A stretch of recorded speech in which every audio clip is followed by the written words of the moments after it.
The 19th century provided the necessary context for economic developments to change the landscape of life in the Philippines. It also ushered in conflicts that precipitated desires for change. One of the sources of dissent and protest came from a privileged class that came to be regarded as ilustrados.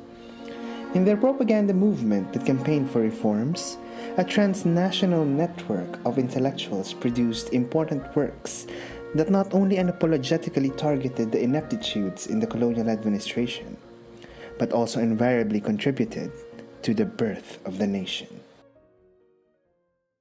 Let's talk about the propaganda movement and Marcelo H. Del Pilar's Dasalan at Tuksohan in the 5th episode of Primary Sources and You. This is Podcast, Conversations on Philippine History, Politics, and Society.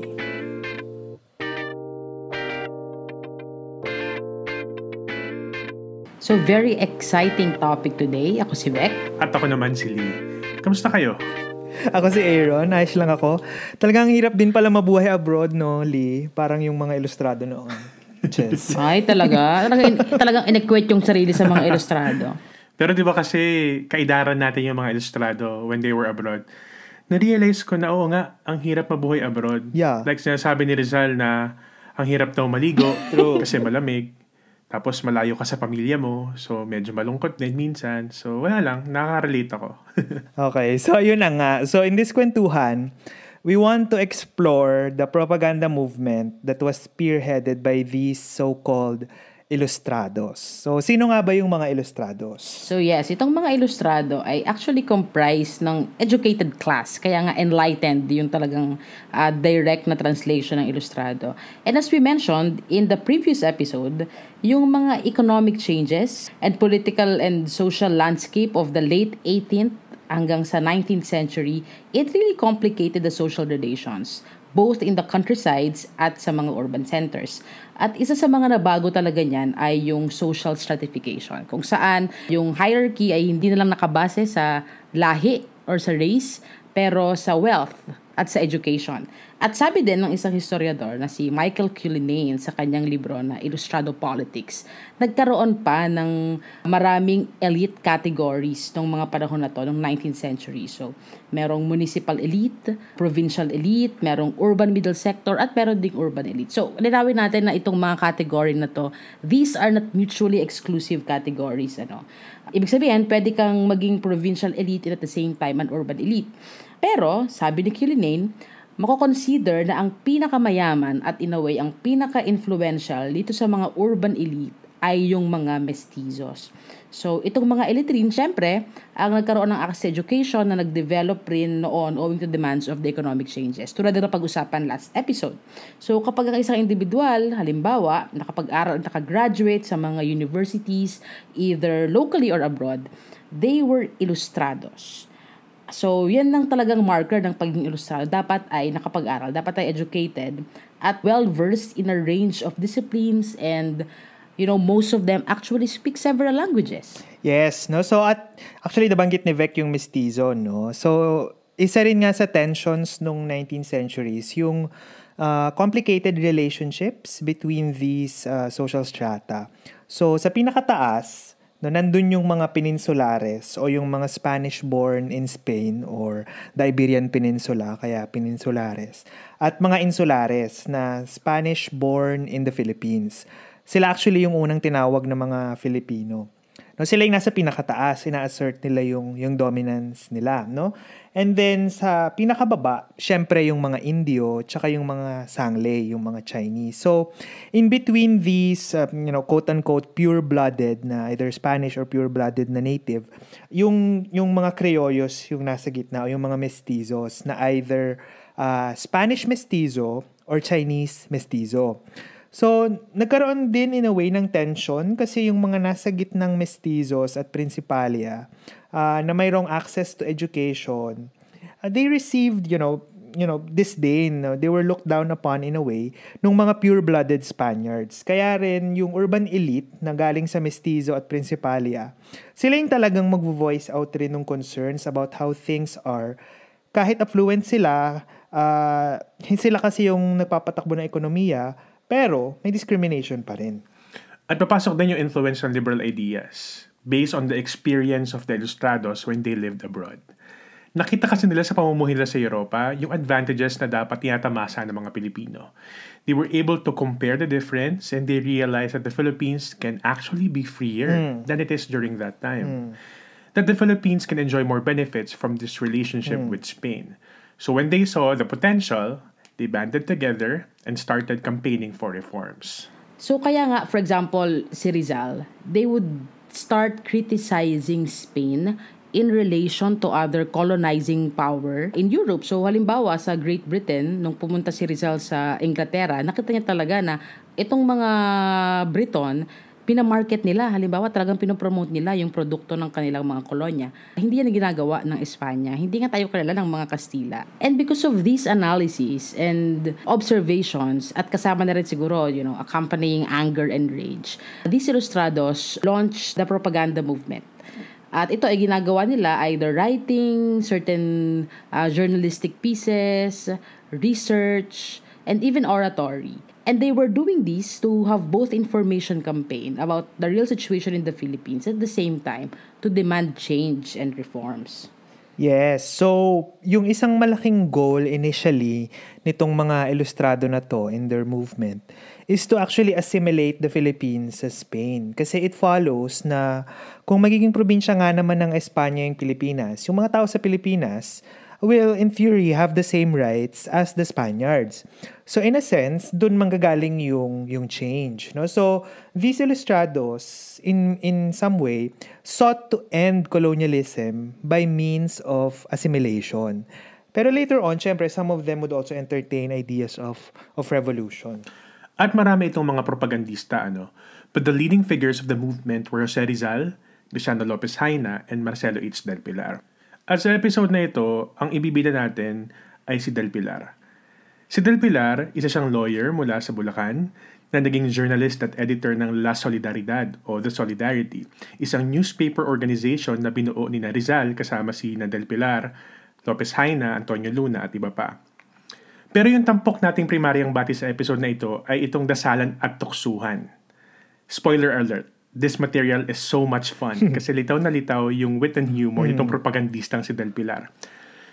Just a bit of context, pamphleteering yung medium of campaign ni Del Pilar. Itong mga short satire niya, may ikling pieces na very readable, i-distribute nila ito. At itong dasalan na tuksuhan, ang talino nito kasi it subverts Catholic prayer books by parodying some of the most well-known prayers.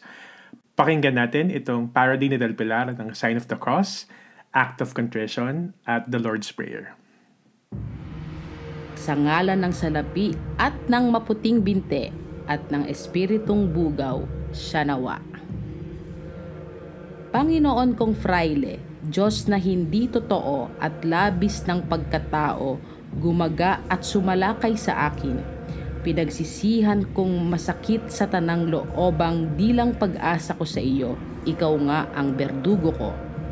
Panginoon ko at kaaway ko na inihihibig kong lalo sa lahat, nagtitika akong matibay na di na muling mabubuyo sa iyo. At lalayuan ko na at pangingilagan ang balanang makababakla ng loob ko sa pag-asa sa iyo, makalilibat ng dating sakit ng mga bulsa ko, at nagtitika naman akong maglalathala ng dilang pakadaya ko, umaasa akong babambuhin ka rin, alang-alang sa mahal na pasyon at pangangalakal mo ng krus sa pag-ulol sa akin, siya nawa. Amain naming sumasa konbento ka, sumpain ang ngalan mo, malayo sa amin ang kasakiman mo, kitilin ang liig mo dito sa lupa para nang sa langit. Sa ulan mo kami ngayon ng aming kaning iyong inaraw-araw, at patawanin mo kami sa iyong pag-ungal para ng pagpapatawa mo kung kami nakukwaltahan. At huwag mo kaming ipahintulot sa iyong manunukso at iadya mo kami sa masama mong dila. Amen. O, diba? Ang galing nito kasi satire na talagang unapologetically blasphemous. in order to ridicule the friar. Parang nothing to lose yung attitude Diba? niya. Parang wala na, laying out everything, diba? So, diba, yung antanda, yun yung sign of the cross, tapos yung Lord's Prayer. Pero talagang winalangyalang niya yung praile, diba? Can you imagine on the one hand, kung ikaw yung praile, tapos mababasa mo to noon, parang, diba, parang, hala ako ba to? Diba? Parang gano'n. Kung ikaw yung deboto, tapos biglang mabasa mo yun, parang, teka, wait, parang true. You know what I realized while listening to it? Na kung today natin yan ipapamudmod, mababother yung mga pari no? At yung Catholic Church. What more nung panahon nung 19th century at nung bago magrevolusyon, di ba? So, di ba, yun yung power, I think, nung dasalan na tuksohan na to ni Del Pilar. Kasi everyone was familiar with the prayers. So, kakala talaga siya. Pero at the same time, mapapareflect ka rin. So, tuloy natin yung isa pang passage. Aba, Ginoong Barya, nakapupuno ka ng alkensya, ang fraile sumasa iyo. Bukod kanyang pinagpalat, pinahigit sa lahat, pinagpala naman ang kaban mong mapasok. Santa Barya, ina ng derechos, ipanalangin mo kaming huwag anitan ngayon at kami ipapatay, siya nawa. Awa po, Santa Baryang Hari, inagaw ng fraile, ikaw ang kabuhayan at katamisan. Aba, bunga ng aming pawis, ikaw ang pinagpaguran naming pinapanaw na taong anak ni Eva. Ikaw nga ang ipinagbubuntong hininga namin sa aming pagtangis dito sa bayang pinakahapis-hapis. Ay aba, pinakahanap-hanap naming para sa aming mga anak. Ilingon mo sa aming mga karai-krus mo man lamang, at saka bago matapos ang pagpanaw mo sa amin, ay iparanig mo sa amin ang iyong kalasing Santa Maria, ina ng derechos, malakas at maalam. Matunog na ginto kami, ipanalangin mong huwag magpatuloy sa amin ang mga banta ng fraile. Amen. So dito, pinapara din naman ni Del Pilar yung Hail Mary. And it's really outrageous. Saka ang dark, no? Medyo ang dark din siya. Oo. Na-imagine ko yung shock value nitong dasalan na tuksuhan, no? Malamang nung lumabas ito, nanggigil yung mga praile kasi hindi lang sila na-expose, na-ridicule pa sila. Kasi itong corruption of the Catholic clergy, yung corruption of the friars, ito rin talaga yung naging target ng mga propagandista, especially itong si Del Pilar. Yung iba niyang works like La Soberania Monacal in Filipinas or The Monastic Supremacy in the Philippines, or yung La Frailocracia Filipina or The Frailocracy in the Philippines, together with the other works of the other propagandists, these exposed how the friars were the perpetrators of abuses against Filipinos. Yes, no, and this actually was a major point in the tremors that Spain faced in the Philippines during the 19th century and even before, no? Kasi not only did the economy slip out of their hands and on to becoming owned by foreign merchants in some respects, the military power was also undermined during the 1760s when the British actually invaded Manila, diba? So, by the late 18th to the 19th centuries, the power of the Catholic Church was also being shaken. So, yung pillars talaga ng colonial rule, talagang nayayanig na. So, I think important na mabanggit dito na, in a way, accretion din ng tension ito over the decades. No? So, at hindi rin siya isolated sa colony kasi sa Spain mismo, as early as 1812, with the promulgation of the Cadiz Constitution, talagang nakita na yung tension noong lumakas yung liberal ideas. No? Tapos, may wars of independence sa Latin America na led by Creoles. No? So, ang taas na rin ng political tension. So, at within, halimbawa, sa church, may mga ganap rin kasi dito rin lumakas yung calls for secularization ng parishes, diba? So, basically, may dalawang types ng praile, diba? To put it simply, pero syempre, napaka-complex nito. Pwede pa ngang isang series tong discussion natin dito. So, yung regular or missionary priests at secular priests, yun yung dalawang types ng praile in a way. No? So, again, in a rather simple way of explaining it, ang mode kasi ay dapat yung mga missionaries, they were supposed to convert. Then, kapag nakapagtatag na ng parokya, the secular priest is supposedly the one to take over the management para yung mga missionary priests, syempre, makaproceed sa next mission. Pero yung nangyari sa Pilipinas, yung mga missionary priests, hindi sila nag-give up ng parishes nila. So, eventually, lumakas yung call for secularization. So, actually, noong 1860s, meron pang grupo na tinawag na Comité de Reformadores na talagang nangangampanya for reforms, hindi lang sa church pero in general. At isang member niyan, isang secular clergy by the name of Father Jose Burgos. Oh, 'di ba? Sounds familiar.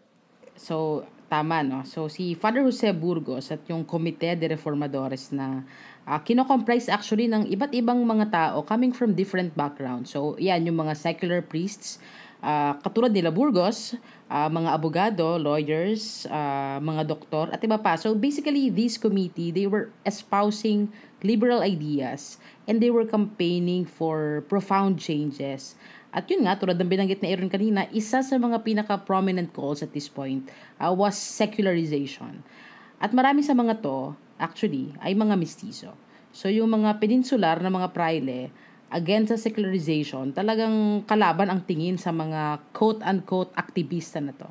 Oo, 'di ba? Kaya nga may isa pang minsan nire-regard rin yung yung Comité de Reformadores, parang group of people na nagka-campaign for liberal ideas, no? So, at sila rin actually yung nagkaroon ng connection sa mga universities like UST and Ateneo. So, syempre, nung mga panahon na yon, eventually magiging estudyante si Rizal halimbawa sa mga university na yan, no? So, 'di ba? So na-expose talaga tong mga ilustrados na to sa ganitong ideas kasi may roots na yung movement sa mga universities. Actually, nagkaroon pa nga ng org ng mga kabataan noon, yung tawag ay Juventud Escolar Liberal, no? So liberal student youth, 'di ba? Member niyan si Pasiano Rizal actually. So ganun ka-pervasive yung ideas ng liberalism sa mga universities at in general sa society.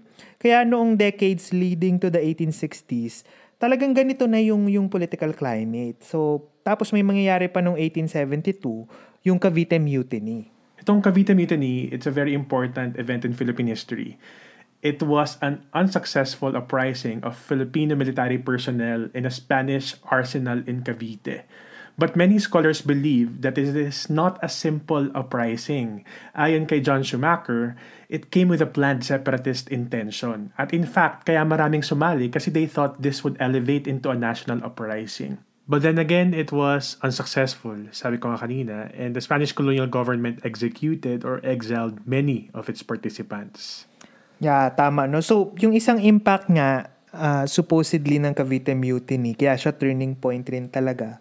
Kasi after nun, yung impunity ng colonial state ay talagang nakita kasi dahil nga nayanig sila, ang daming naaresto na prominent people. Tapos itong mga to ay yung iba napatapon sa Marianas, yung iba nabitay, gaya na nga nung tatlong pare, yung Gomburza, si Mariano Gomez, Jose Burgos at Jacinto Zamora. So, sa appraisal pa ni Schumacher, wala daw talagang kinalaman yung Gomburza doon sa mutiny, pero na-martyr sila partly dahil na rin nasa limelight si Burgos, lalo na, tsaka si Gomez. Pagdating kasi doon sa campaigns ng secularization, sila yung prominent figures. Right. So, after 1872, maraming sa mga estudyante noon ay talagang na-radicalize. Kasi halimbawa, itong si Burgos ay nagtuturo sa UST. Diba? Actually, sila Rizal, hindi sila yung first generation ng mga quote-unquote, mga tibak ng mga panahon na to sa UST. Parang sila Pasiano, mas nauna. At ito nga sila Burgos. Correct. So, maraming mga estudyante na radicalize. So, in a way, at kasama dyan, syempre, sila Marcelo H. Del Pilar at si Jose Rizal. Malaki yung naging bahagi ng campaigns ng propaganda movement na talagang to target or sa mga abusive na peninsular friars. So, di ba? Iba rin yung yung racial dimension at yung religious at political spheres talagang nag-overlap during this time. Kaya rin yung topic ng maraming works ng mga propagandista ay nakafocus sa praile. Halimbawa, yung satire ni Lopez Haina na Fray Botod. Yung botod, kaugnay niya yung term na botchog today, no? Or mataba. Kasi itong praile na ito sa istorya ni Haina ay nagpapakasasa sa mga indulgences at privileges niya bilang isang praile. Halimbawa rin ito yung mga praile sa nobela ni Rizal, the scheming Padre Damaso or the lustful Padre Salvi, among others. Why focus on the friars? Kasi yung fraile ay hindi lang religious leaders. Frailocracy nga eh. So nagmi-mix yung politics and religion. Mga fraile yung direktang source ng abuses sa mga Pilipino. Kaya talagang inulam sila ng mga propagandista sa mga works nila. Anyway, balik tayo kay Del Pilar though. Kasi may isa pa siyang parody sa Dasalan at Tuksuhan. At ito actually yung paborito ko. Yung 10 utos ng fraile. Pakinggan natin ito. Ang mga utos ng praile ay 10. Ang una, sambahin mo ang praile ng lalo sa lahat. Ang ikalawa, huwag kang magpapahamak o manumba ng ngalang derechos. Ang ikatlo, manalangin ka sa praile linggo man at piyesta. Ang ikaapat, isanla mo ang katauhan mo sa pagpapalibing sa ama't ina. Ang ikalima, huwag kang mamamatay kung wala pang salaping panlibing. Ang ikaanim, huwag kang makiapid sa kanyang asawa. Ang ikapito, huwag kang makinakaw. Ang ikawalo, huwag mo silang pagbibintangan kahit ka masinungaling. Ang ikasyam, huwag mong ipagkait ang iyong asawa. Ang ikapulo, huwag mong itanggi ang iyong ari. Itong 10 utos ng praile, 2 ang kinauuwian. Ang isa, sambahin mo ang praile lalo sa lahat. Ang ikalawa, ihain mo naman sa kanya ang puri mo't kayamanan, siya nawa. Ang mga kabuhungang asal, ang pangalay tontogales ay 3. Igalang mo, katakutan mo, ang praile at pagmanuhan mo. Imagine the implications of this 10 commandments ni Del Pilar. Kasi na-imagine ko kung nabuhay ako noong 19th century tas mababasa ko to, maiisip ko, oo nga no, yung taga-ibang bayan, sabi niya, tatay niya daw ay praile. So, mapapagtahi-tahi mo yung mga rumors na naririnig mo about the friars na para, oo nga, it's confirmed. Talagang yung praile yung target nila. At lalo na itong si Del Pilar, talagang pag binasa mo yung kanyang mga sulatin, malinaw na ang kanyang analysis sa lipunang Pilipino ay ang mga praile ang talagang ugat ng paghihirap. Not even the colonization itself eh. 'Di ba? Pero itong mga praileng ito. At kung wala sila, we would have been really better off. True. Pero bukod sa mga pag-target nila sa mga praile, marami pa silang mga ibang sinulat, lalo na yung ibang mga ilustrado.